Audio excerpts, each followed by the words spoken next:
Vamos começar.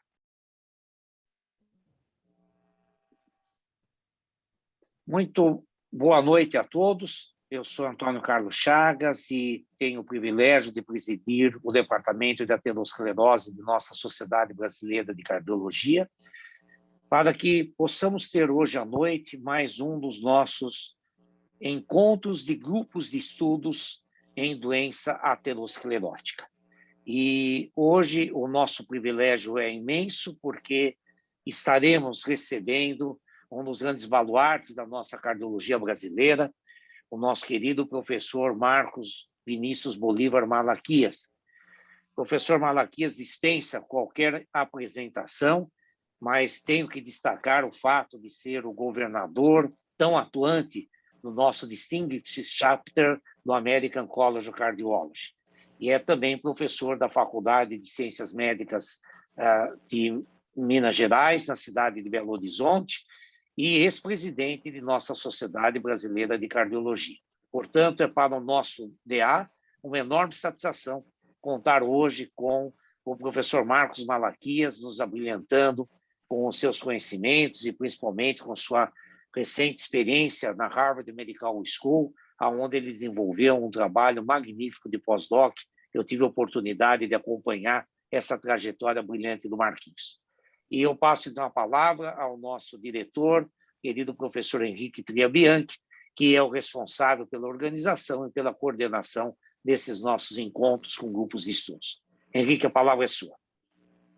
Boa noite, amigos. É sempre um prazer muito grande a gente coordenar esse round do departamento, que já se tornou tradicional. Mês a mês, a gente sempre tem um grande convidado para falar um pouquinho para a gente sobre os assuntos da doença cardiovascular. E hoje, como o professor Chagas falou, a honra é dobrada. Nós temos um querido amigo, um querido colega, que, advindo recentemente do seu pós-doutorado nos Estados Unidos, vai nos brindar com um tema bastante importante, bastante interessante para a prática clínica, que é o tema biomarcadores da doença cardiovascular. Marcos, muito obrigado mais uma vez pelo aceite do convite. A palavra é sua.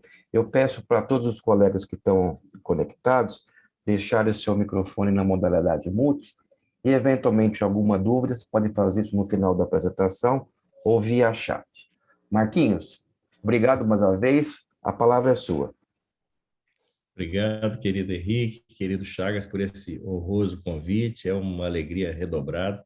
Eu sou também membro e entusiasta do nosso departamento de aterosclerose e também a honra de estar junto. O Chagas me precedeu na presidência da SBC, foi praticamente o criador do capítulo do Brasil do American College of Cardiology. É uma satisfação estarmos juntos mais uma vez e temos atuado juntos. Tenho seguido o seu exemplo, Chagas, nessa atuação internacional, colhendo os frutos que você plantou nessa importante associação científica que é parceira hoje da SBC. E o Henrique, um querido amigo, estou vendo, encontrando colegas aqui, não vou nominar todos, mas obrigado por essa presença de vocês e por essa oportunidade de atuarmos no nosso TA. Vou compartilhar, então, a tela para mostrar, então, a apresentação, que, na verdade, a convite do Henrique e do Chagas, versa sobre o trabalho que realizamos lá na Harvard, nesse pós-doutorado, um trabalho no qual nós analisamos biomarcadores na predição de risco de doença cardiovascular, especificamente na predição de morte por todas as causas, mas também morte cardiovascular e os demais desfechos cardiovasculares. Então, teria o prazer de mostrar um pouco desse trabalho que fizemos e também da literatura, que, sem dúvida, traz dados novos para a nossa prática clínica. Eu, obviamente, me correlaciono com várias empresas, mas nenhuma delas participa dessa apresentação. Primeiro, eu quero começar, todos que atuam na área da aterosclerose, atuantes na área da medicina clínica, da assistência e também da pesquisa, também da docência, sabem bem que nós temos inúmeros instrumentos, inúmeras ferramentas para estratificar risco. Uma das mais usadas, sobretudo nos Estados Unidos, é essa ferramenta do American College, do American Heart, calcula, uma ferramenta, uma calculadora de risco que traz dados baseados principalmente em Framingham, mas que tenta coletar os dados dos fatores de risco clássicos, né? E, a partir disso, estratifica o risco dos pacientes. Mas nós sabemos que a maioria dos pacientes que já têm uma doença cardiovascular, eles já são estratificados para alto risco, e nós não temos como reestratificar esses pacientes de alto ou de muito alto risco. Com relação a essa ferramenta, nós até hoje já temos ela traduzida, conseguimos traduzir para vários idiomas, inclusive do português, está disponível, e é realmente muito interessante, porque ela, além de estratificar o risco eletronicamente, ela também atua se você está tratando da hipertensão, se você está dando estatina, e ela reestratifica a partir do tratamento. É bastante interessante realmente essa ferramenta. Mas os europeus já não a consideram e utilizam já o SCORE para classificar, obviamente, uma ferramenta baseada nas populações europeias, que também tem sido alvo de muitas publicações e, sem dúvida, também uma boa ferramenta. Nós também temos a nossa, né? A calculadora criada pelo Departamento de Aterosclerose, que depois foi refeita uma revisão na época da diretriz que fizemos aí com a SBEM, a SBD, que também é utilizada e muito utilizada aqui no Brasil pelos nossos cardiologistas. Mas mesmo dentro da nossa sociedade, não há uma unanimidade. A cada diretriz que sai, parece que estratificamos de uma forma diferente. Essa é uma diretriz da qual eu participo, que é a diretriz de avaliação primária da SBC, e que nós estratificamos também um pouco baseado na ferramenta que o DA desenvolveu, também no American College, mas que traz diferenças com outras diretrizes. Vejo, por exemplo, a nossa diretriz brasileira de hipertensão, do qual eu também participo. Eu fui o coordenador e o primeiro autor da diretriz passada. Agora, no final de 2020, início de 2021, saiu a nova diretriz, do qual o Weimar é o coordenador, e numa tentativa de simplificar a estratificação de risco, acaba se criando uma nova ferramenta de estratificação. Então, na verdade, nós temos aí várias ferramentas de estratificações para falar as principais colocadas aí pelas sociedades, mas há muitas outras ferramentas e muitos estudos clínicos trazendo novas ferramentas. Em pacientes de risco, um dos exemplos do paciente de risco é o paciente diabético, há também inúmeras ferramentas de estratificação, e na diretriz do American Diabetes Association, a ADA, há até uma certa adoção da ferramenta do American College e do American Heart Association. Isso porque essas duas entidades, o American College e o American Heart, é que escrevem o capítulo de doença cardiovascular da diretriz da ADA. Há uma ligação entre essas sociedades americanas, então eles passam a adotar. Mas, no próprio documento, há críticas mostrando que, apesar de essa ferramenta ser muito válida, ela não incorpora uma série de informações acerca do paciente diabético, como o tempo de diabetes, por exemplo, que é muito importante, retinopatia, nefropatia, outras ferramentas que poderiam reestratificar o risco. E eles chamam a atenção ainda para novos biomarcadores que têm surgido e que há evidências de que podem melhorar a estratificação de risco.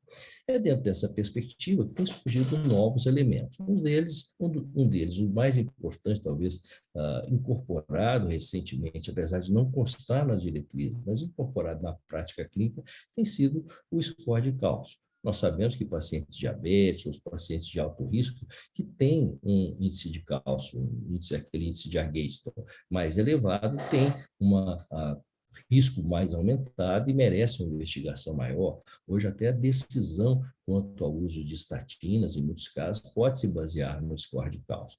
Isso para não dizer a própria angiotomografia, quando necessário, que é também um instrumento de diagnóstico que nós utilizamos. Nessa publicação muito interessante, ele compara aqui dois marcadores do paciente diabético, um que é o score do KPDS, o outro o próprio score de Framingham, mostrando que o score de cálcio é superior aqui na curva ROC, na relação sensibilidade para a detecção de doença coronariana. Nós podemos dizer que os novos biomarcadores, e há toda uma preocupação dos pesquisadores de encontrar marcadores que sejam mais simples, porque é claro que nós não queremos ter uma pleiade muito grande de biomarcadores para utilizar na prática clínica, mas talvez um conjunto de marcadores, ou, se possível, marcadores que por si só sejam bastante eficazes. Então, nós podemos dizer, quer dizer, aí está a imagem do pensador, o que nós podemos fazer ainda para acrescentar mais sensibilidade a esses scores já tão usuais na prática clínica, né? Então, sem dúvida, nós temos que pensar na medicina de precisão ou personalizada. Nós podemos, dentro dessa estratificação, encontrar novos biomarcadores e, sem dúvida, o que nós queremos saber mesmo é a predição de risco para desfecho. E, sem dúvida, esses novos biomarcadores têm surgido através de marcadores genéticos, através dos chamados biomarcadores ou bioquímicos, marcadores bioquímicos, né? Proteínas que a gente pode dosar na prática clínica e através da imagem, sem dúvida, são as três frentes que têm surgido. Então, nós estudamos muito o NT-proBNP. Nós lembramos que esses peptídeos natriuréticos do tipo B, né, é B de brain, mas que na verdade eles não são produzidos no cérebro, são produzidos no coração, né, e produzidos e liberados com uma resposta regulatória ao estresse de parede, mas também ao tônus simpático, à vasoconstrição muito motivada pela angiotensina 2, mas que estão associados a muitos outros mecanismos fisiopatológicos. Isso porque sabemos que os peptídeos estão envolvidos em quase tudo, né? Eles são o mecanismo dos peptídeos natriuréticos, que é quase que um mecanismo contrarregulador do sistema renina-angiotensina, e que são influenciados por muitos outros fatores. Já está provado que raça, etnicidade, frequência cardíaca, obesidade, sobrecarga de volume, hipertrofia ventricular, a própria insuficiência cardíaca, isquemia miocárdica, a fibrilação atrial aumenta, a doença renal, AVC, drogas, e até a situações como, por exemplo, a obesidade, que na obesidade os peptídeos natriuréticos estão reduzidos. Aqui, só para a gente ter uma noção, passando um pouquinho, de quantos mecanismos esses peptídeos estão envolvidos, né? Então, a partir lá da distensão cardíaca, do estresse de parede, da sobrecarga de volume, mas também da estimulação simpática e até a produção da angiotensina, o coração, então, passa a produzir mais o ANP, que é o peptídeo atrial, mas também o BNP, B de brain, mas como eu falei, nós chamamos do tipo B, porque na verdade eles são produzidos no ventrículo. E eles têm esse mecanismo contrarregulador do sistema renina-angiotensina, levando a vasodilatação e queda da pressão, ao contrário da angiotensina, que faz vasoconstrição e elevação da pressão arterial. Nós sabemos que eles estão envolvidos em vários mecanismos, desde as células gordurosas, mas também a função hepática, na musculatura lisa, inclusive a musculatura lisa dos vasos, a secreção de insulina pelo pâncreas, também, como eu falei, envolvido no controle no cérebro, não só com relação à atividade simpática, mas envolvido no controle de fome e de saciedade, mas também nos vasos sanguíneos, promovendo vasodilatação, melhora da perfusão coronária, melhora da contratilidade, reduzindo a pressão, aumentando a angiogênese e até reduzindo a aterosclerose. No coração, agem como anti-hipertrofia, antifibrose e anti-apoptose, e nos rins, como o próprio nome diz, são peptídeos natriuréticos, aumentam a função renal, aumentando a natriurese, a diurese e inibindo aí a renina, angiotensina, aldosterona. Lembrar que os peptídeos natriuréticos são inativados por endopeptidases, né, como a endopeptidase neutra, neprilisina. Por isso, já há medicamentos que podem atuar bloqueando a neprilisina e liberando mais peptídeos natriuréticos para essa ação benéfica que tem. Um outro peptídeo que nós também estudamos é a troponina. A troponina é muito bem alicerçada no diagnóstico da doença coronária aguda, né? Elas são proteínas que reguladas para o controle dessa mediação do cálcio, da interação entre a actina e a miosina, e elas podem aumentar também uma série de situações que não a doença coronariana, como no embolismo pulmonar, na doença renal, na sepsis, na inflamação sistêmica, na resposta aí a síndrome dos pacientes muito doentes, criticamente afetados, rabdomiólise, exercício físico, queimaduras, a toxicidade por drogas e AVC. Então, por essa capacidade desses marcadores atuarem e serem modificados por múltiplos esquemas, eles podem ser sensíveis, sim, a alterações do organismo e serem marcadores na prática clínica de desfecho. Eu chamo a atenção aqui do NT-proBNP por uma situação que nem sempre nós lembramos na prática clínica. A diretriz canadense de avaliação pré-operatória utiliza o BNP de uma forma bastante intensa para estratificar risco de pacientes acima de 65 anos ou naqueles entre 45 e 64 anos com alguma doença cardiovascular. Vejam que na avaliação pré-operatória, né, eles, obviamente, sugerem uma série de marcadores, nós utilizamos muito o LI, outros marcadores pré-operatórios, outras escalas, scores pré-operatórios, mas eles sugerem fortemente que numa cirurgia eletiva deva se pedir o NT-proBNP para todo o paciente a partir de 65 anos, ou como eu falei, de 45 a 64 com alguma doença cardiovascular. E a partir do nível do NT-proBNP ou do BNP, você toma uma ou outra medida e reestratifica o risco. Vejam que também eles sugerem a medida da troponina, isso jamais usado na prática clínica, obviamente, para avaliar dano miocárdio no perioperatório, uma melhor avaliação se o paciente teve um infarto no perioperatório, uma dosagem de troponina depois da cirurgia, né? E vejam, então, naquela estratificação de risco que os canadenses propõem, se o paciente tem um aumento de NT-proBNP ou de BNP, e aqui os valores estão bem colocados, veja que ele pode aumentar se menor do que 30 de 300 de NT-proBNP, o risco é de 4,9. Mas se ele tem um NT-proBNP acima de 300, a partir de 300, veja que o risco estimado é de 21,8, ou seja, 22 vezes mais elevado o risco de infarto, de morte ou infarto do miocárdio nos 30 dias depois de uma cirurgia, baseado simplesmente nesse marcador. Então, vejam que uma situação diferente, do pré-operatório, mas já alicerçado numa das diretrizes. A nossa diretriz de pré-operatório cita, mas não enfatiza, cita o dado de podermos usar, mas, sem dúvida, é uma ferramenta bastante útil.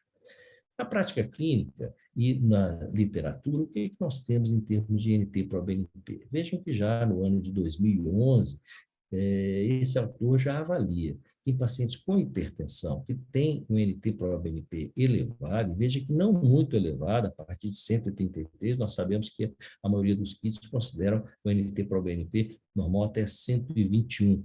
E alguns fornecedores, alguns fabricantes sugerem que ele possa aumentar com a idade, realmente ele aumenta com a idade. Mas, sem dúvida, que um valor a partir de 133, vejam que já reduziu drasticamente a sobrevida dos pacientes hipertensos, mostrando que o NT-proBNP é um importante prognóstico, marcador prognóstico, marcador de mortalidade, de sobrevida, independentemente de outros fatores, como Sokolov. É claro que a maioria desses estudos utilizou o NT-proBNP em conjunto com outros fatores e não independentemente. Mas já mostrava, já em 2011, esse poder do NT-proBNP para discriminar nos pacientes de maior risco. Aqui, um outro estudo já de 2015, mostrando até a incidência de hipertensão em pacientes que têm um NT-proBNP elevado. E vejam aqui, a partir de níveis normais, né? Lembra que eu falei que o marcador ele está alterado a partir de 121, mas mesmo dentro daquele range de normalidade, valores mais elevados em relação àqueles valores menos elevados já seriam preditores de hipertensão nesses pacientes. Mas, sem dúvida, um dos artigos que mais chama a atenção do NT-proBNP e também da troponina nos pacientes com hipertensão foi publicado em 2019, quando se analisou a nova classificação de hipertensão do American College e American Heart. Nós sabemos que os americanos já consideram a hipertensão a partir de 130/80. Nós, brasileiros, assim como os europeus, consideramos a partir de 140/90. Os americanos consideram a partir de 130/80, mas não quer dizer que eles vão tratar com medicamento já a partir desse valor. O que eles fazem? A partir de 130/80, o indivíduo é considerado hipertenso. No entanto, o tratamento farmacológico será instituído naqueles pacientes que tiverem um risco maior do que 10% em 10 anos. Então, esses pacientes que têm 130/80 ou mais, mas que não estão estratificados com um maior risco em 10 anos, eles não são elegíveis para o tratamento. E o que esses autores fizeram? Mediram nessa população o NT-proBNP e a troponina. Viram que um grande grupo desses pacientes com essa chamada hipertensão estágio 1 tem um desses marcadores elevados ou os dois. Mas também aquele grupo de pacientes está entre 120 e 130, que é chamado de elevated blood pressure, quer dizer, pressão elevada, que seria a nossa pré-hipertensão. Vejam que esses, então, que não têm indicação de tratamento farmacológico, não há estudos que mostrem benefício do tratamento farmacológico nesses pacientes, com esse valor abaixo de 130, mas vejam que eles também encontraram um percentual grande de pacientes com aumento de troponina e de NT-proBNP. E quando você avalia o segmento desses pacientes, vejam que eles não são elegíveis para o uso de medicamentos. Mas vejam que o fato de ter um desses biomarcadores, ou NT-proBNP ou troponina, veja que já aumentava muito o risco desses pacientes terem um evento cardiovascular global, um conjunto de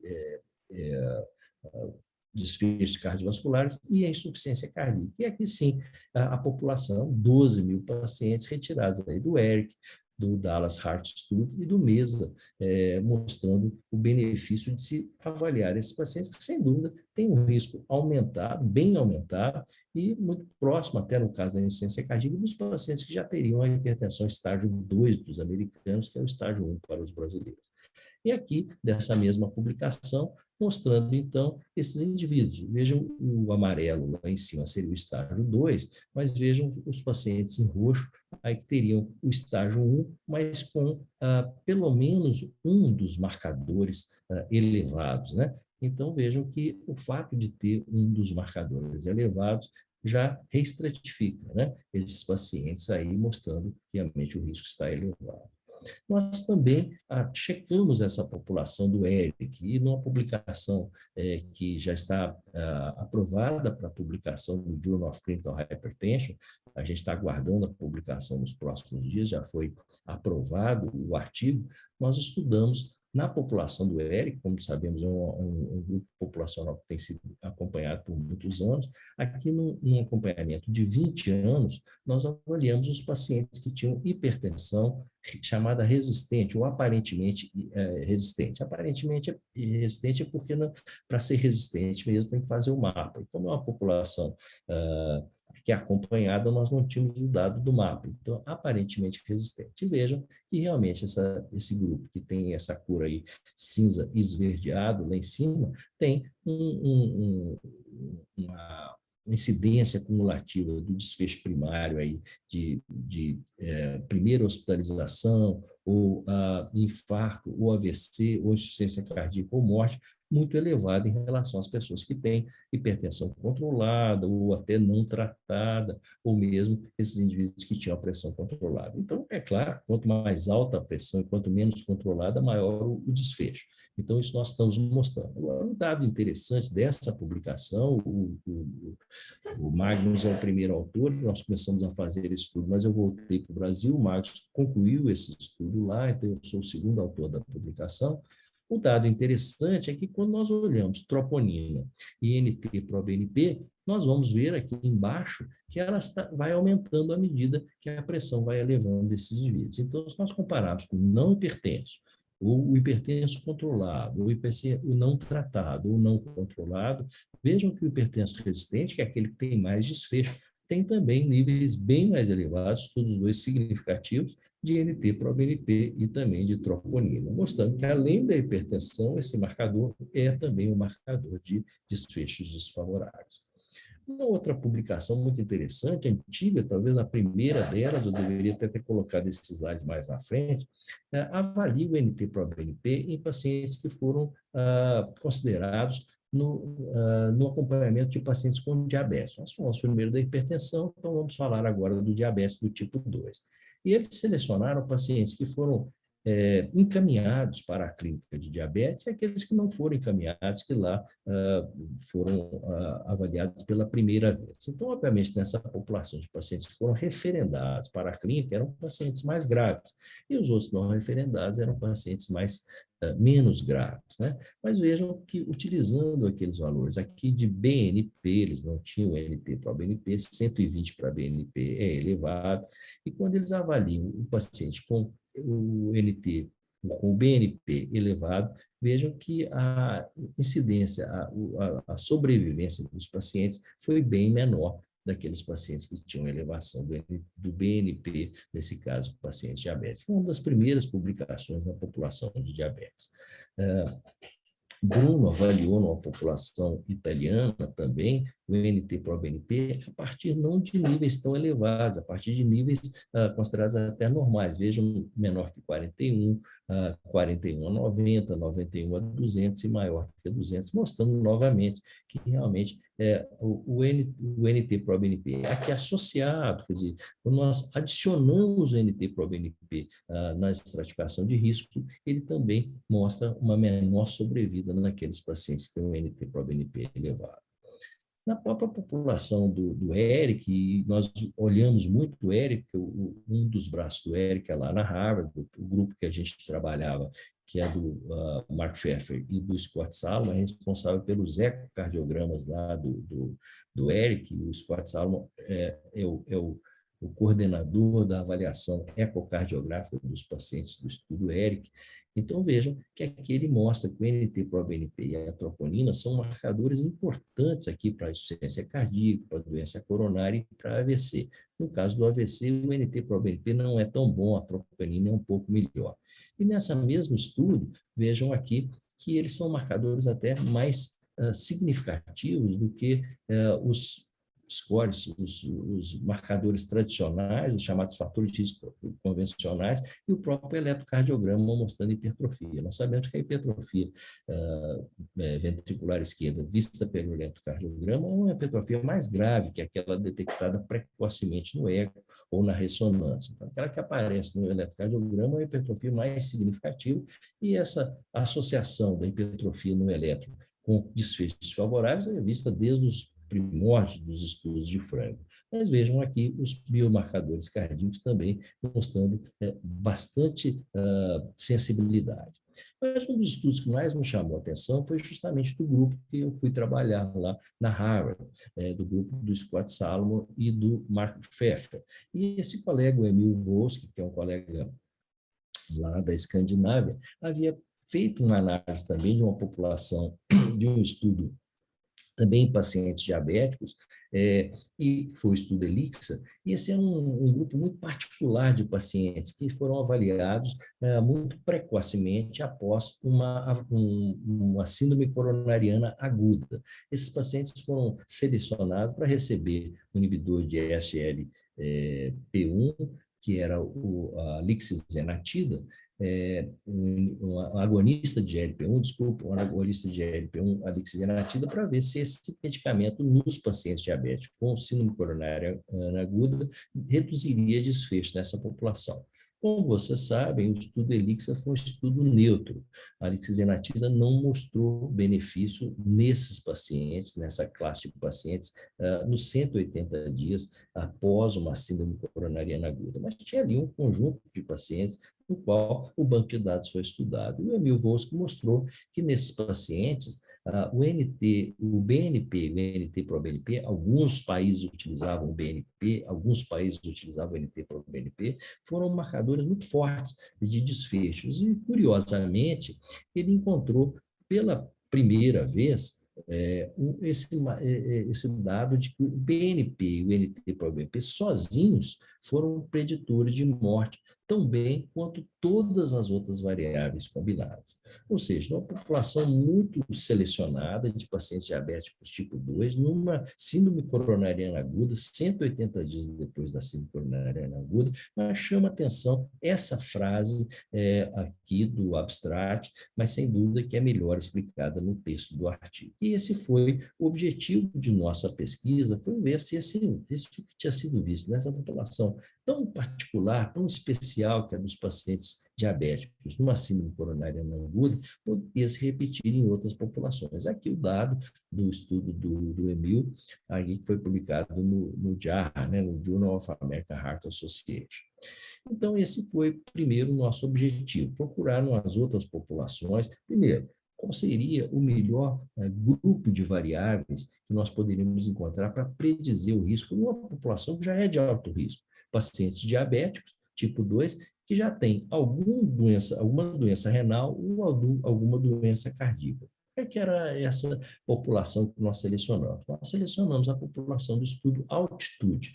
Altitude, como você sabe, era um estudo que tentava ver se o bloqueio da renina através do fármaco alisquireno traria benefícios nos desfechos cardiorrenais, no coração e no rim, desses pacientes diabéticos tipo 2.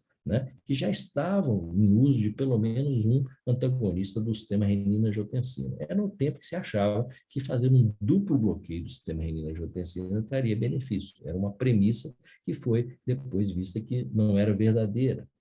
Todos os estudos que tentaram um duplo bloqueio do sistema renina-angiotensina deram resultados negativos ou resultados neutros, como foi o caso desse estudo. E essa população era uma população bem grande, de 8.561 pacientes com mais de 35 anos, que tinham ou alguma doença renal ou doença cardíaca, pelo menos uma microalbuminúria ou macroalbuminúria, e a doença cardíaca seria um infarto prévio, um AVC, um ataque isquêmico transitório, insuficiência cardíaca, doença renal, ou aí um ritmo de filtração glomerular entre 30 e 60. Então, tentou-se ver se esse alisquireno associado à IECA ou BRA, que os pacientes já haviam tomando, trazia alguma diferença nesse desfecho aí desses pacientes. Nós, então, estudamos essa população. Esse foi o estudo, então, o impacto tentar ver se o NT-proBNP e a troponina poderiam predizer a morte ou desfechos cardiovasculares, ou desfechos que era o desfecho primário do próprio estudo já aí feito. Lembro que esse estudo foi feito em vários países, um grupo muito robusto, e aí com baluartes aí da medicina que a gente conhece. O Pardip trabalha com o McMurray lá na Escócia, e tinha iniciado essa pesquisa com esse banco de dados. O Brian Claggett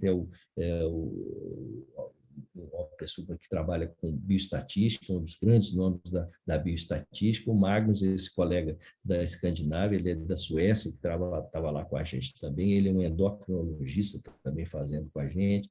A Rhonda Ventrelius era do Brigham, atualmente está no Mass General Hospital. O Patrick Brunel era da Novartis, esse estudo foi feito pela Novartis, Nish da Inglaterra, aí o Desai, que é lá do grupo também lá da Harvard, o Hafner, conhecidíssimo de estudos em diabetes, Parvin, que fez aquele estudo clássico que mostra o risco do paciente diabético para o AVC, e vários outros, aí o Scott, o Desil, que é lá da Austrália, o Mark Murray e o Pfeffer, então o grupo que a gente fez esse estudo baseado nos dados deles. E a nossa pesquisa era para tentar ver os objetivos, avaliar a contribuição do NT-proBNP e da troponina na predição de morte por todas as causas, e esse desfecho cardiovascular composto por morte cardiovascular, parada cardíaca ressuscitada, infarto não fatal, AVC não fatal e hospitalização por insuficiência cardíaca. Então, esse era o que nós nos propusemos. Obviamente, pegamos essa população, vou adiantar um pouquinho, selecionamos dessa população quem tinha os biomarcadores disponíveis, nem todos os pacientes fizeram, então deu 5.509 pacientes, e nós selecionamos, além de estudar esse dado, 19 variáveis que eram fortemente preditoras do desfecho. Então, essas eram as 19 variáveis: idade, sexo, pressão sistólica e diastólica, frequência cardíaca, o fato de fumar ou não, albumina, LDL, A1C, o ritmo de filtração glomerular, a excreção de albumina, ter ou não um bloqueio no eletrocardiograma, hipertrofia ventricular esquerda, onda Q, uso de insulina, história de insuficiência cardíaca, doença coronariana, fibrilação atrial ou AVC. E veja o que nós encontramos. Então, aqui, para morte cardiovascular, vejam que o modelo de base, com essas 19 variáveis, era bastante robusto. Ele mostrava aí uma estatística C de 0,723, quer dizer, acima de 70, para a predição de morte nesses pacientes. Quando nós pegávamos esse modelo e adicionávamos, então, a troponina, veja que nós melhorávamos o modelo de 0,723, nós íamos para 0,74, com P significativo. Então, só a adição da troponina já melhorava. Agora, vejam o que acontecia quando nós adicionávamos, não só a troponina, mas também com o NT-proBNP. Nós já pulávamos para 0,779, com o P novamente significativo, mostrando que a gente melhorava a predição. Agora, o dado importante é que quando nós utilizamos o NT-proBNP sozinho, por si só, by itself, ele era tão preditivo, tão preditor de morte, quanto o modelo de 19 variáveis e mesmo o modelo de 20 variáveis, que eram os 19 variáveis, todas aquelas histórias clínicas, os marcadores de risco clássico, mais história de infarto, mais tudo que nós vimos, e mais a troponina. Ele só perdia para ele mesmo junto um modelo base, mostrando que ele, por si só, é um excelente preditor de morte nessa população, que são de pacientes diabéticos com algum comprometimento renal ou cardíaco, por si só. E quando ele é adicionado ao modelo base, com agora 19 ou com 20 variáveis, ele ainda aumenta mais ainda esse valor de predição de morte, né? Então, vejam que para modelo base e mais o modelo base, mais troponina, não há diferença no P para o NT-proBNP por si só. Imaginem isso, esse fato, numa avaliação. Quer dizer, claro que não vamos deixar de examinar os pacientes, não vamos deixar de pedir os exames, mas saber que um só marcador pode predizer é realmente bastante intrigante. Vamos, então, para o desfecho cardiovascular composto. Lembra que é o composto de morte cardiovascular, parada cardíaca ressuscitada, infarto, AVC e hospitalização por insuficiência cardíaca. Novamente, o modelo de 19 variáveis é bastante robusto, as estatísticas mostram 0,715. Agora, quando nós adicionamos a troponina, nós melhoramos o modelo. Vejam, o P é significativo para a melhora do modelo, e quando nós adicionamos o NT-proBNP, novamente o modelo fica melhor também. Agora, novamente, quando nós utilizamos só o NT-proBNP por si só, ele prediz da mesma forma, tão bem quanto o modelo de 19 e quanto com o modelo de 20, que inclui a troponina, mostrando que o NT-proBNP é tão bom quanto 20 variáveis clínicas ou 20 variáveis clínicas mais a troponina. Isso só perde quando ele é adicionado ao modelo base e a troponina, que aí o modelo fica realmente bastante robusto. Nós testamos essa premissa numa análise de sensibilidade, excluindo os pacientes com insuficiência cardíaca. Como eu falei, os pacientes com insuficiência cardíaca foram também alocados, e é o mesmo resultado nós encontramos. Veja, o NT-proBNP, mesmo os pacientes que não tinham insuficiência cardíaca, tanto para a morte como para o desfecho cardiovascular composto, ele foi tão bom quanto o modelo de 18 variáveis. É claro que uma das variáveis é a insuficiência cardíaca, então ela foi retirada. Então, o modelo completo, o modelo completo mais a troponina. Então, veja que, novamente, o NT-proBNP, mesmo os pacientes que não têm insuficiência cardíaca, ele foi um robusto preditor. Esse trabalho nós apresentamos oralmente nos nos trials do ADA do ano de 2020. Esse foi o nosso trabalho apresentado no ADA.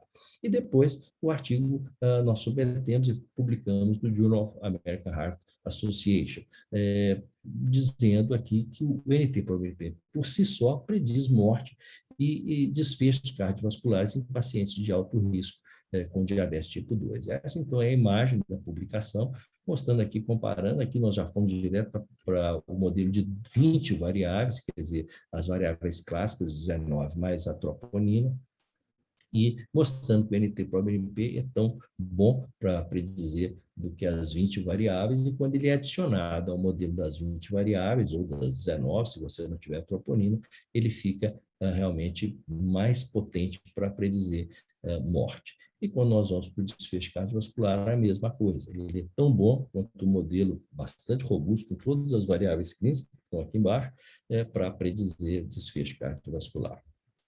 Depois que eu vim embora, o grupo continuou testando isso em outras populações. Então, esse aqui também é uma população que foi testada, o grupo Orange, que é um grupo canadense que analisa isso, mas que tem muita ligação lá com o grupo da Harvard. Então, foi testado também nessa outra população, os mesmos resultados foram encontrados. O NT-proBNP by itself, por si só, foi tão bom, não houve diferença com o grupo de multivariáveis, né?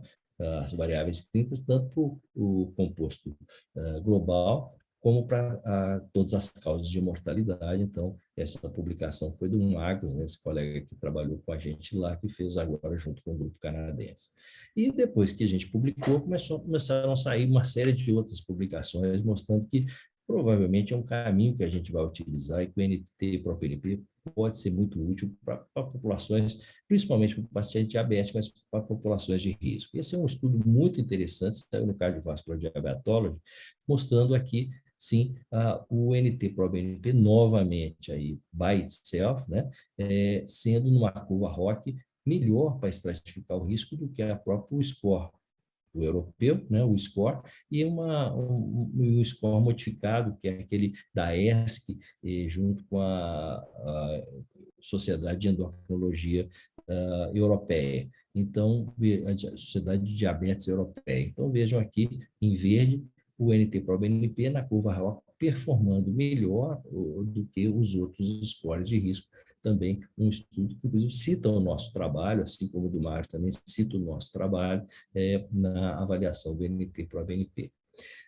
Aqui, uma publicação bastante interessante, uma publicação mais antiga, que vê o valor do NT-proBNP na doença coronariana de pacientes com diabetes, mostrando que, comparando, inclusive, com o score de cálcio, mostrando que tanto o score de cálcio como o NT-proBNP foram muito preditores de doença cardiovascular e de mortalidade, e que provavelmente um se soma ao outro. Enquanto o score de cálcio vai olhar mais a doença coronária, provavelmente o NT-proBNP olha um pouco essa junção de rim e principalmente disfunção miocárdica, insuficiência ventricular esquerda.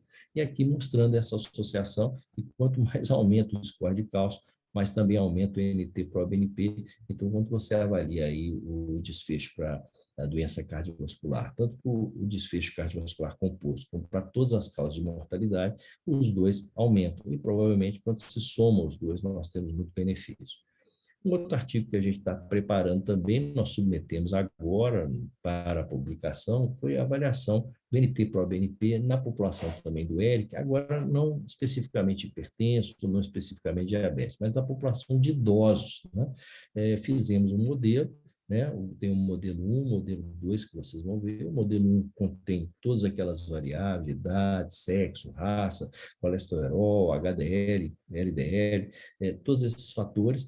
E o modelo 2, então, incorpora essas variáveis e utilizamos também o NT-proBNP by itself, lá em azul. E vejam que ele performa muito bem na avaliação de risco desses pacientes idosos, mostrando que ele serve para pacientes hipertensos, serve fortemente para pacientes com diabetes, mas provavelmente o idoso, que já é um paciente de maior risco, também ele, por si só, também pode predizer risco aí aqui na população de não diabéticos e na população diabética, obviamente, a população de diabéticos tem um risco cardiovascular maior.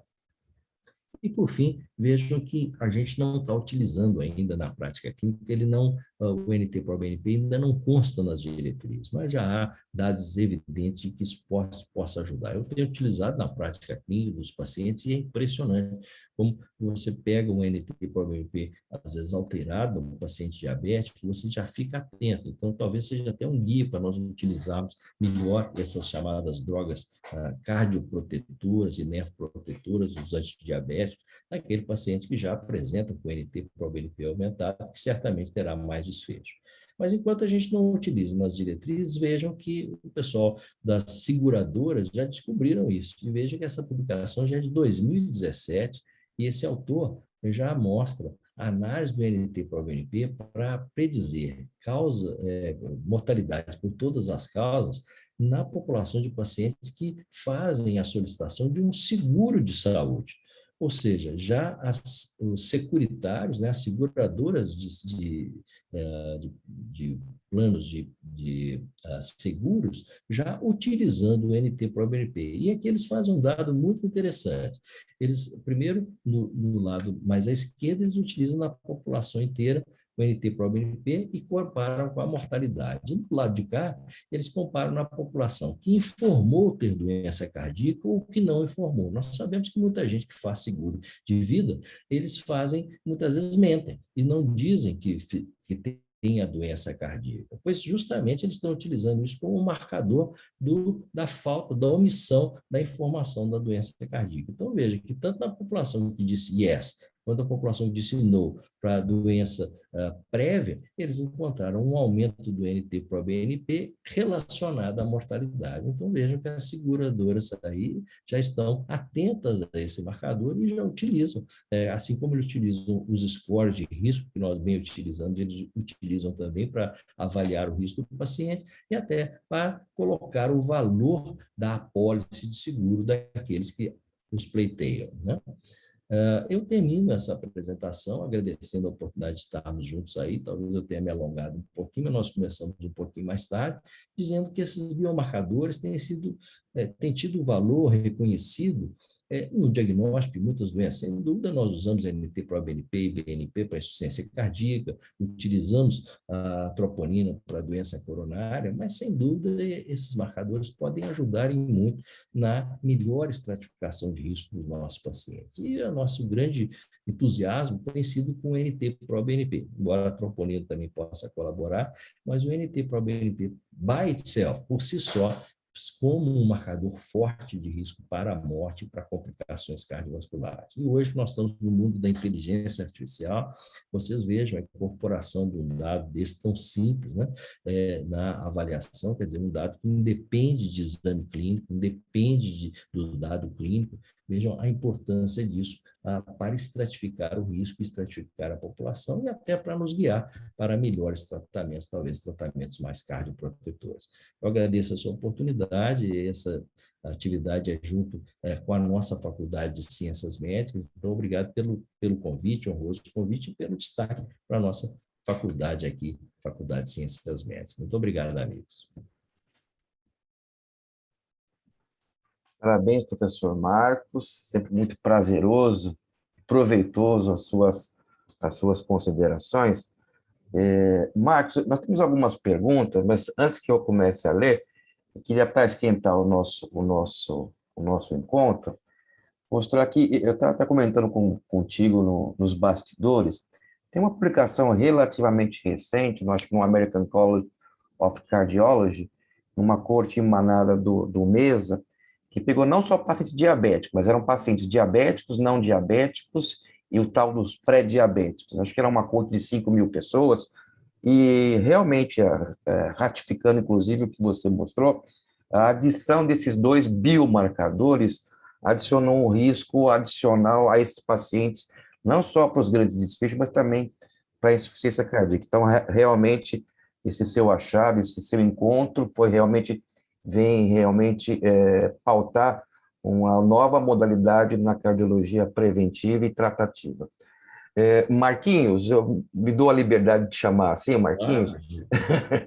Nós temos algumas perguntas. A primeira é do Alexandre Merce, acho que é esse o sobrenome. Ele comenta o seguinte: profissionais comentam que a maior dificuldade não é classificar o paciente de baixo e alto risco, mas sim os pacientes de risco intermediário. Porém, ele comenta, estudos como o SCORE e o Reynolds, ao fazer, reclassificou o paciente de baixo risco, intermediário e alto. A pergunta que ele lhe faz: como conciliar a percepção do profissional com o instrumento de avaliação de risco? Não sei se você compreendeu a pergunta dele. Entendi. O Alexandre tem razão. Eu acho que talvez um dos grandes desafios nossos seja essa estratificação do paciente de risco intermediário. Uma série de scores tem proposto. O Reynolds adiciona o PCR, nós sabemos que a inflamação é um fator, né? Isso foi visto, inclusive os estudos com a estatina que reduzem isso. Eu, sinceramente, eu vou trazer um pouco a percepção do grupo lá da Harvard. Um monte de estudos com PCR foram assim, não tão robustos, né? Claro que tem o Paul Whitaker lá que estuda, é o pai ele e o Peter Lipson são os pais do PCR, mas hoje tem se buscado marcadores mais específicos de inflamação, muita gente está trabalhando com interleucina, com outras coisas também, então nessas escalas de risco global, na escala de risco global, talvez a inflamação vista pelo PCR, isso já está claro, quem tem o PCR mais alto tem realmente um risco maior, mas há outros fatores. Sem dúvida, um dos marcadores que tem um grande entusiasmo tem sido o score de cálcio. Todo mundo mostra isso, o Raulzinho aí tem sempre sido citado nisso aí, tudo, mas você precisa de mais, você precisa de um tomógrafo, né? É um exame que não é tão caro, mas você precisa de um tomógrafo. Então, acho que há várias formas de estratificar, sem dúvida, a reestratificação do paciente de risco intermediário é importante. Talvez os biomarcadores possam ajudar nisso. O que talvez a informação mais robusta que os biomarcadores possam trazer é na reestratificação do paciente de muito alto risco. Muito alto risco, muitas vezes, ou alto risco, será que nós estamos fazendo todas as medidas para melhorar isso, né? Então, tem um estudo que mostrou o tratamento modificado pelo NT-proBNP. É só um estudo. Os pacientes eram de alto risco, mas não eram de muito alto risco. E o que ele fez foi otimizar o tratamento com inibidor de ECA e beta-bloqueador, e houve diferença dos pacientes. Ele levou o inibidor de ECA máximo do tolerável, né? E acertou o beta-bloqueio, ou seja, o beta-bloqueio chegar até na frequência próxima de 60, né? Então ele conseguiu fazer isso. Sem dúvida, a estatina também, nós devemos otimizar o tratamento com estatina desses pacientes, avaliar esses pacientes se são elegíveis para o tratamento, para a terapia com antiplaquetário, então várias coisas podem ser feitas. E hoje, no paciente diabético, a percepção de que esses pacientes, nós agora temos duas classes de medicamentos que podem modificar o prognóstico dos pacientes diabéticos. Então, pode ser também uma estratégia para a gente fazer, mas ele tem razão, o grande desafio é o paciente de risco intermediário. Marquinhos, ainda o doutor Alexandre ele tem algumas perguntas que eu vou pular, porque acho que você já respondeu ao longo da sua apresentação, mas tem uma interessante aqui. Ele coloca: o SCORE, Europa, não utiliza o CAC para cálculo do risco, segundo os autores, o paciente que apresenta CAC, score de cálcio, já é uma pessoa doente, apesar de não manifestar a doença, no caso, subclínica. Assim como a diabetes, o paciente com CAC, seria classificado como de alto risco. A pergunta que ele lhe faz: qual a vantagem e desvantagem de instrumentos que utilizam ou não utilizam o cálculo para o score de risco? O cálculo do score de risco. Está bem estabelecido, o Alexandre tem conhecimento disso, que sem dúvida, quando nós sabemos o cálcio coronário, ajuda muito. A grande dúvida é daquele paciente, principalmente o idoso que nos chega no nosso consultório, saber se esse indivíduo ele vai caminhar para aquela doença coronariana que vai nos matar de susto lá, mata o paciente e o médico junto, né?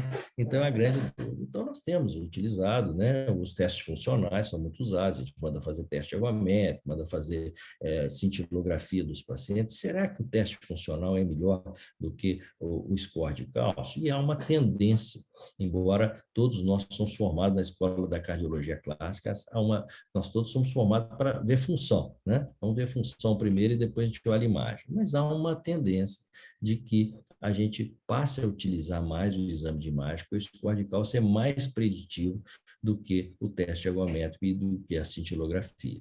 E cintilografia não é um exame tão simples assim para se fazer com todo mundo, mas o teste ergométrico realmente ele tem uma sensibilidade que deixa um pouco a desejar, apesar de ter uma especificidade grande, o teste ergométrico está alterado, mas a sensibilidade do teste ergométrico deixa muito falso positivo, falso negativo, então sem dúvida que o score de cálcio é mais preditivo do que o teste ergométrico, e há uma tendência da gente abandonar um pouquinho desse paciente que a gente está tentando saber se tem uma doença coronariana. Não sei se foi isso mais ou menos que você perguntou aí. Acho que sim. O nosso querido colega Márcio Minami, do INCOR, ele te parabeniza pela sua excelência na sua apresentação e ele lhe pergunta: como podemos guiar nossa conduta com a incorporação do NT-proBNP e da troponina na prática clínica? Ele pergunta novamente: poderia ajudar a selecionar candidatos aos inibidores do SGLT2 nos diabéticos? Uma terceira pergunta: ou análogo de GLP-1 e o uso de UAS nos pacientes com troponina elevada? Pergunta complexa, acho que dá para você responder. Não, o Márcio é um craque aí, um estudioso disso aí, sem dúvida, Márcio. Eu compartilho do seu pensamento aí. Eu acho que é uma nova ferramenta, a gente ficou muito entusiasmado, como o próprio Henrique mostrou. Vários estudos têm mostrado a incorporação desses biomarcadores em adicionar aí uma informação àqueles fatores de risco que a gente já tem, os dados clínicos, né? O que a gente fez foi, veja bem, aquelas 19 marcadores, eles tinham tudo que a gente pode ter do paciente. Além de ter os fatores de risco clássicos, colesterol, pressão, glicose, a hemoglobina glicada, tudo isso que a gente sabe que são marcadores. Nós ainda incorporamos ali história clínica de infarto, história clínica de AVC, história clínica de ataque isquêmico transitório, de insuficiência cardíaca, quer dizer, tudo que tinha, albumina, que é muito importante para o paciente idoso, né? Adicionamos ali idade, todos esses fatores foram 19 marcadores que selecionados ali pelo Brian Clark, que é o cara craque da estatística cardiovascular. Quer dizer, aqueles eram extremamente robustos, 19 marcadores muito fortes, pois o NT sozinho foi tão preditor quanto aqueles 19, quer dizer, a história clínica inteira, aquilo que você demorou 10 anos para conhecer do paciente, um marcadorzinho que você usou lá, ele foi tão preditor. Então, a gente ficou muito animado com isso. E o que aconteceu que depois da publicação, porque o fato de incorporar esse marcador nos fatores de risco, todo mundo já estava fazendo. O que nós vimos de diferente foi descobrir ele sozinho é estratificador. Então, sem dúvida que nós não vamos, como o professor Pfeffer falou, quando eu mostrei o dado para ele, foi: você quer dizer o quê? Que nós vamos parar de examinar os doentes e parar de olhar as outras coisas? Eu não estou dizendo isso, mas o achado está aí. A estatística mostrou, nós temos que analisar se em outras populações isso acontece. Já aconteceu lá no coronariano agudo, que foi do estudo ELIX, e agora a gente está achando uma população que é a nossa população do dia a dia, porque a população do dia a dia não é o cara que teve infarto, é o sujeito que está lá nos 3 meses depois do infarto, é a população que ainda não teve, que a gente está vendo aqui. Então, e outras populações estão mostrando a mesma coisa. Então, eu concordo com você que a incorporação, principalmente do NT-proBNP, pode ajudar. Se a troponina também for utilizada, eu acho que é mais uma. Ela sozinha não se mostrou tão importante. E concordo com você. Talvez o NT-proBNP vai nos levar mais para o lado da insuficiência cardíaca, mas ele também é um bom marcador renal. A troponina já vai levar para o outro lado. Ela já é muito boa para a coronária e ela foi boa também para AVC, para doença cerebrovascular, onde o NT-proBNP não é tão bom. E se nós tivermos o CAC, então, aí sim, foi aquele estudo lá do grupo lá do Steno, né? Quer dizer, CAC com mais NT-proBNP é o melhor dos mundos. Nós pegamos o que o CAC não pega, que é a doença miocárdica, insuficiência cardíaca e rim, e temos o CAC para a doença coronariana. Então, acho que é um novo mundo. A gente espera que muito em breve o NT-proBNP, assim como entrou já para a própria avaliação pré-operatória, né, a avaliação de risco cirúrgico, o NT-proBNP já está, ele possa estar também na avaliação, pelo menos, do diabético. E concordo com você.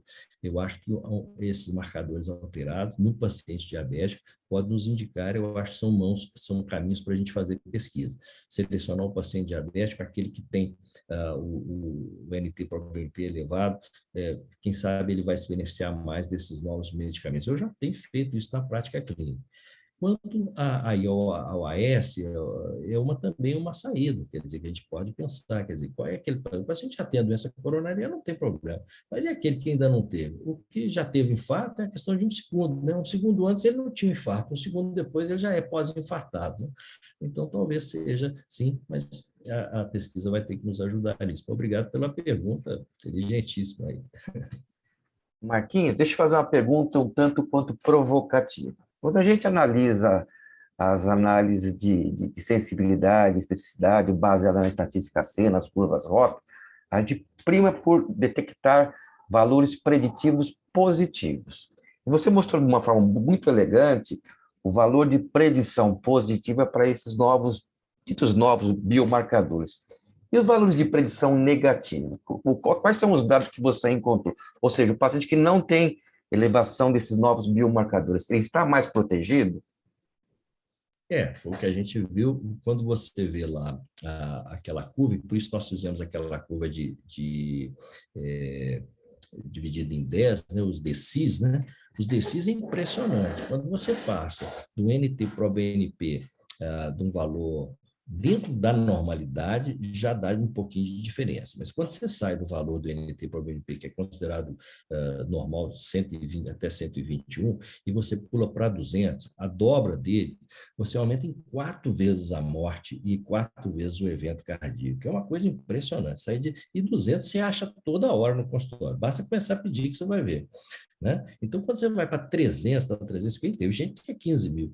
Outro dia eu peguei um paciente com insuficiência cardíaca no consultório, ele tinha 8 mil de NT-proBNP. Claro, é insuficiência cardíaca e tal, mas mostra que o paciente está muito descompensado, né? Nós temos que otimizar todo o tratamento. Então, isso já é usado na prática clínica do paciente com insuficiência cardíaca. E aquele que ainda não tem?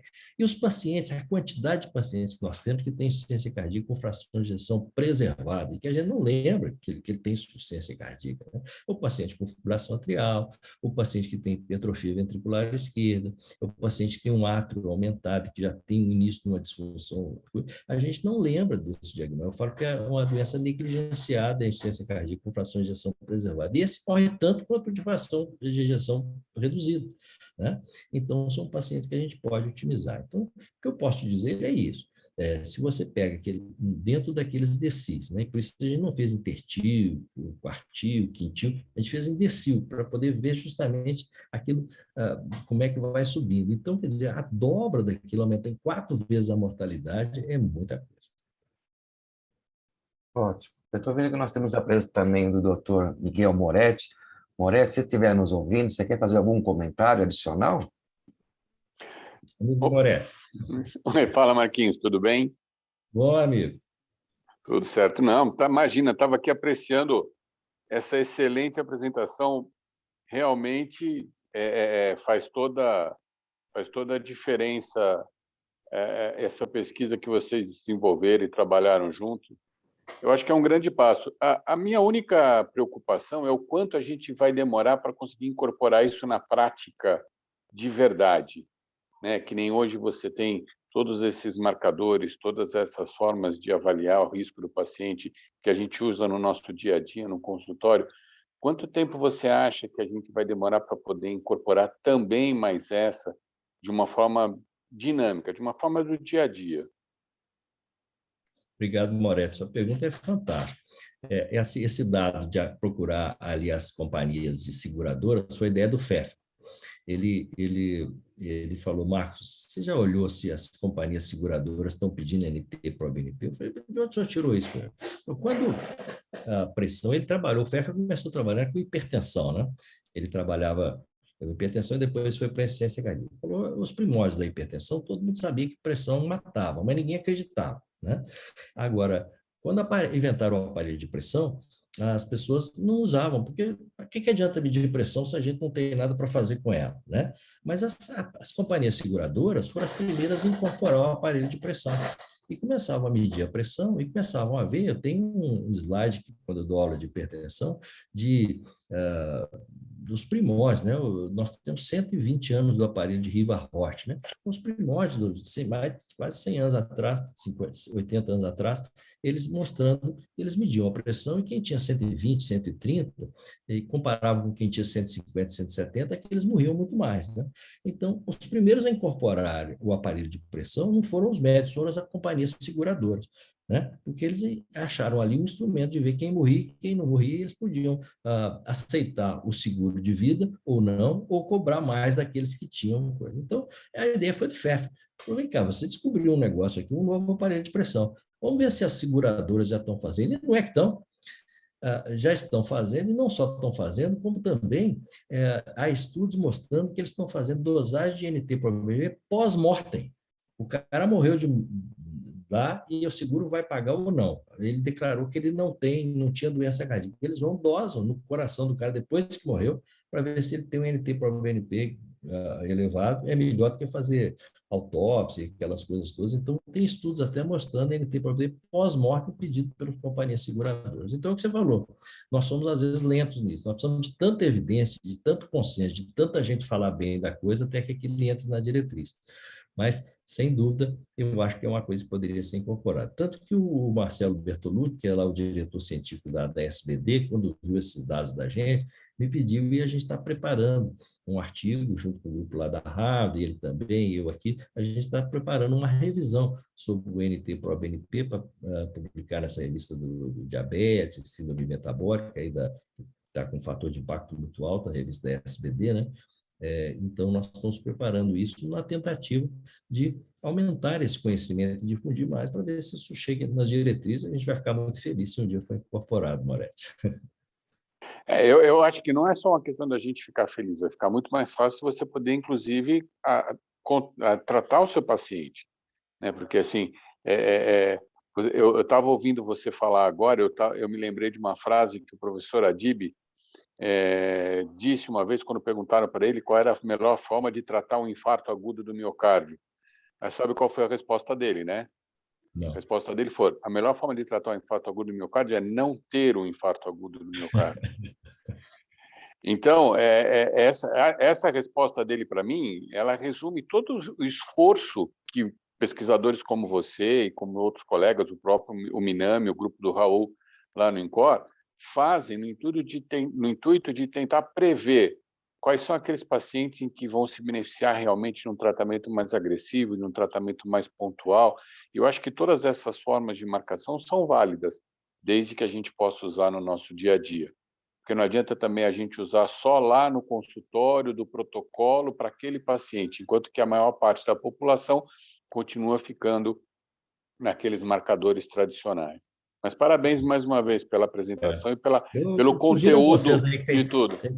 Vocês aí que têm muita clínica, experimenta aí nos pacientes idosos, pacientes de risco, os pacientes, principalmente o diabético, pedir. Eu tenho feito, é um exame barato, não é um exame tão caro, né? É um exame bem barato, a gente pede muito mais coisa que não precisa, né? E tentam dosar, você vai ficar assustado, porque às vezes chegam os pacientes com a carinha boa, chega lá com os BNPs de 700, meu Deus, não sabia. Né? Então, a gente vê que tem que otimizar mais o tratamento, eu acho que é uma ferramenta interessante. Márcio Minani, tem algum comentário adicional a fazer, Marcinho? Vamos aproveitar a oportunidade para te ouvir um pouquinho também. Não, parabéns, Marcos, pela aula pelos trabalhos também que você apresentou pela linha de pesquisa. Eu acho que, realmente, acho que a ideia é essa, né? A nossa prática clínica, a gente tenta, o máximo possível, otimizar o tratamento, individualizar, né, a avaliação de risco do nosso paciente.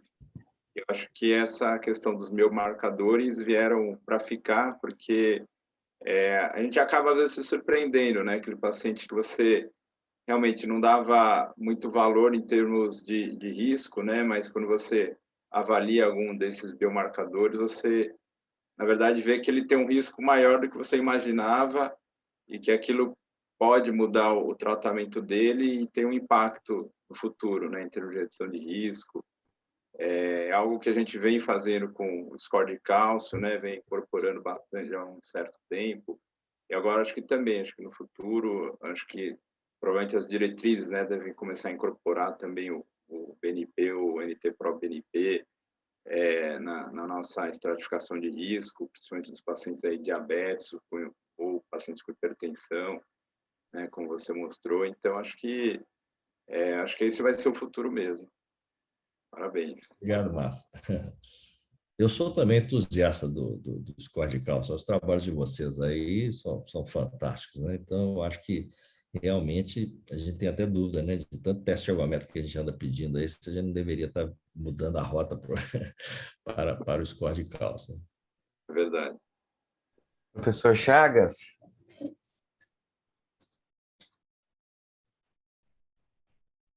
Acho que ele está com...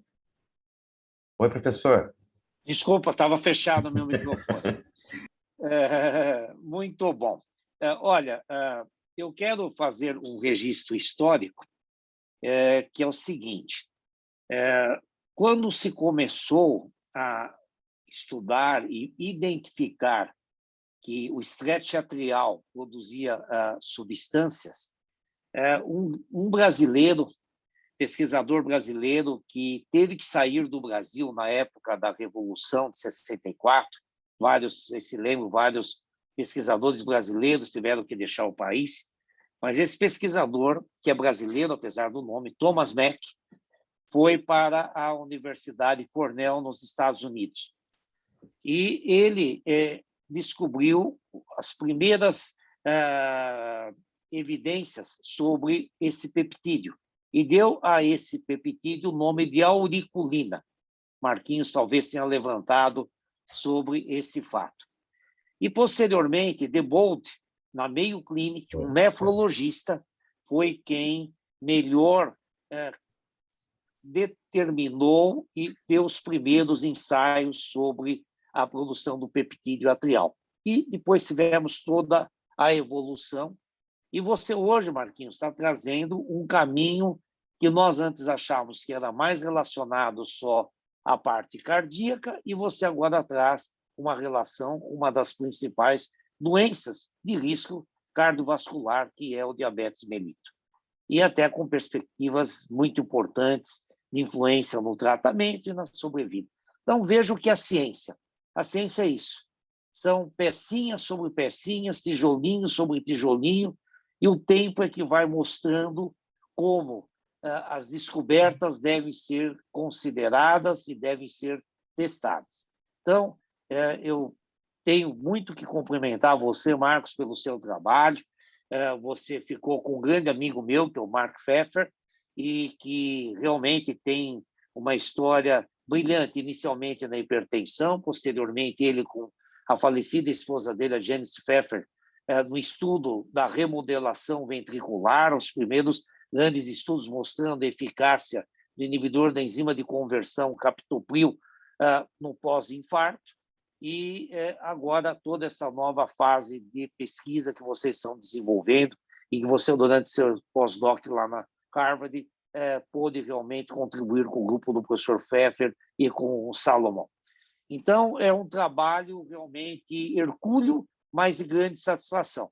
E desejo muito que você continue agora aqui no nosso país, na sua volta, aí junto ao seu grupo de Minas Gerais, e que outros grupos, porque essas nossas reuniões, grupos de pesquisa, é exatamente para poder mostrar o que cada um está fazendo na doença cardiovascular, especificamente relacionado à aterosclerose e aos demais fatores de risco da doença aterosclerótica. Eu considero o objetivo altamente cumprido nessa noite de sexta-feira, 13 de agosto, né? Uma data até meio complicada para muitos, né? Principalmente para os americanos, que nem o 13º andar tem em muitos prédios, mas você realmente fez com que esse 13 de agosto de 2021, sexta-feira, fosse coroada de êxitos aqui no nosso departamento de aterosclerose. Meus parabéns, Marquinhos. Obrigado, amigos. Boa noite a todos. Muito obrigado. Até logo.